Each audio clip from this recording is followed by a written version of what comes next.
সকলকে আমার আনন্দিত জয়গুরু। আজকে আলোচনা করব নাম ধ্যান প্রসঙ্গে। আমরা অনেকে নাম ধ্যান করি, কিন্তু কিভাবে সঠিকভাবে নাম ধ্যান করতে হয় সে বিষয়গুলি আমরা অনেকে জানি না। তো চলুন শুরু করা যাক নাম ধ্যান জপ বিষয়াদি সম্বন্ধে। নাম ধ্যানে কি হয়? শ্রী ঠাকুরকে জিজ্ঞাসা করা হলো। ধ্যান সম্পর্কের কথায় শ্রী ঠাকুর বললেন, আমরা যে ধ্যান করি তাতে যদি এইভাবে চিন্তা করি কি করেছি কি করিনি, কি করতে হবে, কি করতে বলেছেন, কার কাছে যাব, কিভাবে করব, কোন প্রবৃত্তির দরুন কাজে অসুবিধা হচ্ছে, ঠিক এই প্রশ্নগুলো এইভাবে সবগুলো যদি নিয়ন্ত্রিত করে সুকেন্দ্রিক করে তোলা যায় এবং সেই সিদ্ধান্ত অনুযায়ী কাজ করা যায়, তবে জব্বর জিনিস হয়। বরদা, নাম ধ্যান করা যায়, ইষ্টপ্রাণ যত হওয়া যায় ততই চরিত্রটা হয় ভালোবাসাময়। যেই কাছে আসে সেই আর ছেড়ে যেতে চায় না, তৃপ্তি পায়, তার সঙ্গে মিলেমিশে চলতে চায়। এটা পরম পূজ্যপাদ শ্রী শ্রী বদ্দা বললেন। উক্ত দাদা আবার শ্রী ঠাকুরকে জিজ্ঞেস করলেন, নাম ধ্যানের কি প্রয়োজন আছে? শ্রী ঠাকুর বললেন, হ্যাঁ, আমরা শুধু বাঁচতেও চাই না, বিবর্ধনও চাই। তার জন্যই এইসব লাগে। বিবর্তন করতে গেলে সুকেন্দ্রিক হওয়া লাগে এবং যাতে ব্যালেন্স থাকা যায় তারই চেষ্টা করতে হয়। জব ধ্যানে ওইগুলো সাহায্য করে। নাম যদি না করে কাজ করি তাহলে কি হয়? শ্রী ঠাকুর বললেন, নাম ধ্যান মস্তিষ্ক কোষ স্নায়ুকে সারাপ্রবণ ও গ্রহণক্ষম করে তোলে, অনেক সুপ্ত কোষকে সক্রিয় করে। ইষ্টসাধ্য প্রতিষ্ঠামূলক কর্মের ভেতর দিয়ে অর্জিত উপলব্ধিকে আবার সুকেন্দ্রিক ও সুনিয়ন্ত্রিত করতে হয়। তাতে হয় ওয়েস্ট্রম অর্থাৎ প্রজ্ঞা। তাছাড়া ইষ্টের কাজ করতে গেলে মস্তিষ্ক যত বিকশিত হয় তত তা ভালো করে করা যায়। ওই উক্ত মাটি বললেন, আপনি যখন বলেন তখন তো মনে হয় এইভাবেই চলবো, কিন্তু অবস্থার মধ্যে পড়লে তো আর পারিই না। শ্রী ঠাকুর বললেন, ভালো করে নাম ধ্যান করতে হয়, তাতে চলনা সজাগ হয়, আর জোর করে এ অভ্যেস করতে হয়। নাম চলছে তো?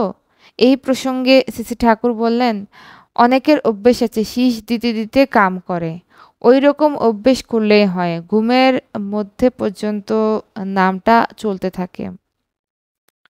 সমস্ত কাজের মধ্যে নাম করা খুব ভালো জিনিস।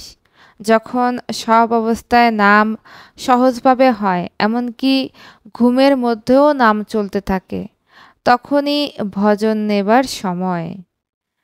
সুরেন্দা জিজ্ঞেস করলেন, উপর হয়ে শুয়ে যদি ধ্যান করা যায় তার ফল কি হয়? শ্রী ঠাকুর বললেন, উপর হয়ে শুয়ে ধ্যান করতে হয় না, ওতে হৃৎপিণ্ড ও শ্বাসনালী এর উপর চাপ পড়ে, তাতে প্রাণ আইটাই করে। প্রয়োজন মতো চিত হয়ে শুয়ে করলে তেমনটা হয় না। জিতেন্দা রায়, নাম ধ্যানের পরে যদি শবাসন করা হয়? শ্রী ঠাকুর বললেন, তখনই করা ঠিক নয়, পরে করতে হয়। গোপেন্দা রায় জিজ্ঞেস করলেন, নাম ধ্যান করলেই কি মানুষ নিয়ন্ত্রিত হতে পারে? শ্রী ঠাকুর বললেন, নাম ধ্যান করলে প্রবৃত্তিগুলো ভেসে ওঠে। এই করলে শ্বাস দিতে যেমন তলার জল উপরে ওঠে, এও তেমনি ভিতরে চাপা যা আছে তা যখন ধরা পড়ে তখন নিয়ন্ত্রিত করার পক্ষে সুবিধা হয়। নাম ধ্যানে আবার একটা উৎসাহ উদ্দীপনারও সৃষ্টি হয়। সেই সম্বেগ নিয়ে আমরা করতে চাই, তা ভালো করে করতে পারি। শচীনদা জিজ্ঞেস করলেন, দৃষ্টিশক্তি বাড়ে কিসে? শ্রী ঠাকুর বললেন, নাম ধ্যান করলে চোখের দৃষ্টি বেড়ে যায়। নাম ধ্যান করে সবুজ দূর দিগন্তের দিকে খানিকক্ষণ তাকিয়ে থাকলে দৃষ্টিশক্তি বাড়ে। নিয়মিতভাবেই এটা করতে হয়। যোগেন্দ্র জিজ্ঞেস করলেন, একাকী থাকলেও উচ্চস্বরে নাম করা চলে না? শ্রী ঠাকুর বললেন, মনে মনে নাম করলে স্নায়ুর উপর চাপ পড়ে, ফল বেশি হয়, শব্দ করে করলে ততখানি হয়ই না।